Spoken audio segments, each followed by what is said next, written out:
За да се зголеми здравствената заштита и превентивното делување кај децата со кардио и респираторна чувствителност во прекуграничните региони околу Битола и комшиските општини во Северна Грција, со средства од Европската Унија преку Интерек програмата, се врши скрининг и мапирање на деца од 6 до 12 годишна возраст во двете држави.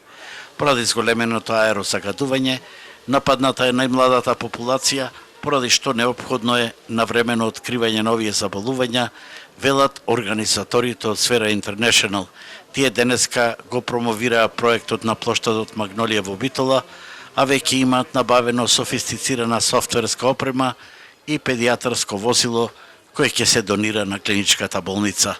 За време на скенирањето се опфатени околу 600 деца во досегашното скенирање, при што се поставуваат смарт сатови за нивно пратење на сите аномалии, сите кои што ќе ги добиваат информации преку софтвер, податоците одат во болницата, во клиничка болница во Битола. Од грчка страна исто така скринингот е во завршна фаза. Инаку наспроти рек Битола, грчките термоелектрани во Птолемаида, Кожани и Овчарани произведуваат 7 пати повеќе струја со огромна емисија на штетни гасови.